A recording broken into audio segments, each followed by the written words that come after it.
everybody, this is Kat and Sid, and so many people have asked us about guns in the US, especially when we were in China. People asked us this. They asked us if everybody in America has a gun.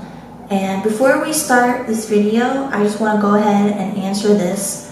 No, not every American owns a gun. And in my personal experience, nobody in my family owns a gun. I don't own a gun. I don't think I know anybody who owns a gun.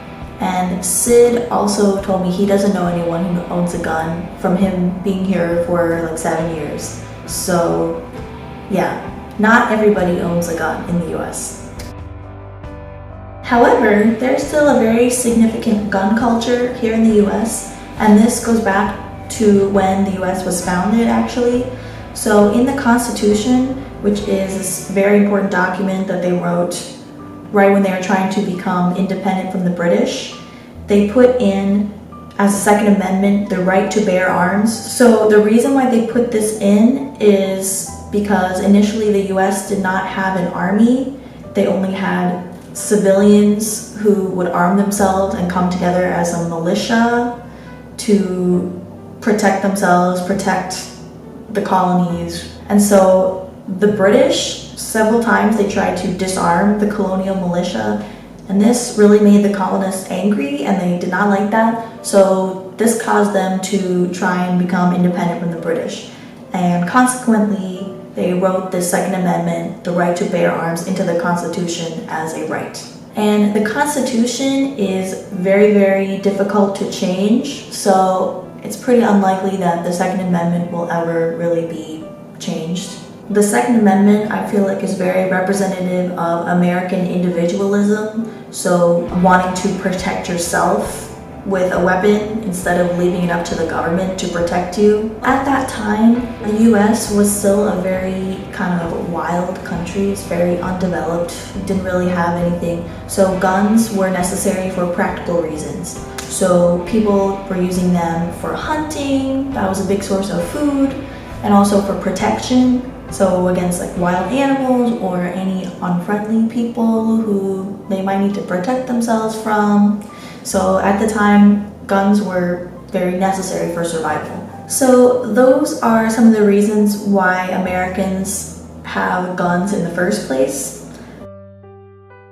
But moving on into the 20th century, after the Prohibition era, where there was a lot of crime surrounding the prohibition of alcohol and a lot of gang activity stuff, the government felt the need to put in more gun control efforts. Even into the 60s, there were a lot of assassinations of people like JFK, Malcolm X, Martin Luther King Jr., Robert Kennedy. So a lot of these people were getting shot. So they started to make things like background checks for buying guns necessary. Even today, politicians are still arguing about gun rights and gun control. To put this in context of political parties here in the US, we have the Democrats, and they tend to be more in favor of gun control.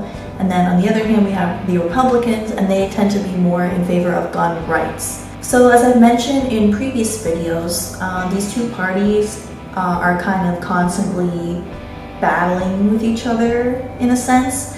And this is even a big issue in the presidential election. Another important thing to consider is the National Rifle Association, the NRA. And this is an organization that is advocating for gun rights. So basically representing the interests of people who own guns. And the NRA spends a lot of money lobbying Congress, trying to get politicians to pass laws that are going to protect gun rights. And I read a statistic online that the NRA spends 9 times as much as gun control groups lobbying Congress. So that is a lot of money. They are very, very powerful. So nowadays, the US is a special case in terms of gun culture. Most countries in the world seem to not have such a significant amount of the population owning guns. And it might seem a little bit strange, like why would today people want to own guns? And some of the reasons that people give, number one, It's written into the Constitution. It's their right. A lot of people also believe that they need guns for protection even today. I mean, the situation is different, but some people still think that they need guns to protect themselves.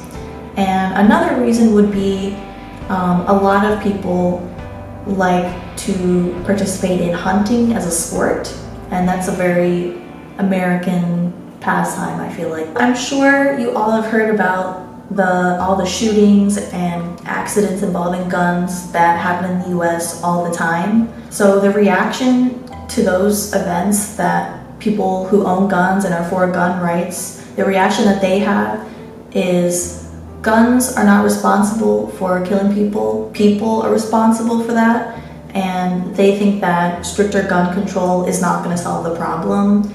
And a lot of the times they'll give solutions like better mental health care in order to prevent mass shootings and stuff like that. Of course, there's also a very significant portion of the population who is for stricter gun control, and the evidence that they cite are all the mass shootings and accidents due to gun violence that happen all the time in the US. And these things happen way more in the US than any other country. It's a very staggering difference.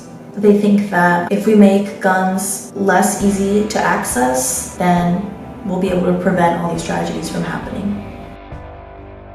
So I already said before that not every American owns a gun. So who are these people who own guns? Well, before I answer this question, you have to consider the fact first that America is as big as China. It's very diverse, so the answer is going to vary by state. So we have this graph right here, and as you can see, there's a wide variety of gun ownership rates. And for example, we have New York right here, and this is where I am right now. So this is not just including Manhattan, New York City. This is the entire New York State, which is pretty big. So the rate for New York State is 10%, and that is pretty low. And on the other hand, we have Alaska with a rate of 60%, and that is pretty high. So that means 6 out of every 10 people you're gonna meet in Alaska will own a gun. This makes a lot of sense to me because Alaska is a very rural state. It's really kind of the countryside. So it makes more sense that more people in the countryside are going to own guns. People who own guns tend to be located in the South, in the Midwest, sometimes in the West. So everybody knows that there are a lot of guns in the US, but how many are there actually? So the US has 5% of the world's population, and the US owns 50% of the world's civilian-owned guns. And in the US, we have 3% of people owning 50% of the US's guns. So this means 3% of the US population owns 25% of the entire world's guns. That is a lot. That is a pretty crazy statistic. So going back to the original question, as I said before, the perception that every American owns a gun, that is incorrect.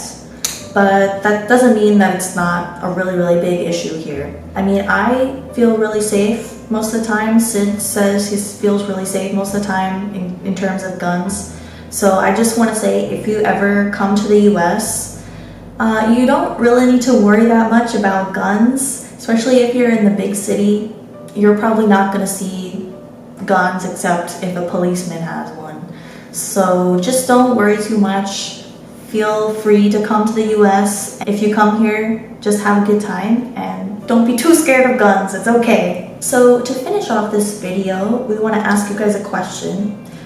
We saw this very interesting statistic online. In 2012, after the Newtown, Connecticut school shooting, they took a poll of Americans about gun control, and 58% of people said that they favored stricter gun control laws. 2 years and many, many more shootings later, in 2014, they took the same poll, and the statistic dropped from 58% to 47% favoring stricter gun control laws. And neither of us can really figure out what the logic behind that statistic dropping would be, but if any of you guys have any ideas, just leave a comment with your ideas. I'm very curious to know what you think. Alright, well thank you guys for watching. Please like, comment, and follow us. And please look forward to our future videos. Let us know if you have any suggestions. And bye!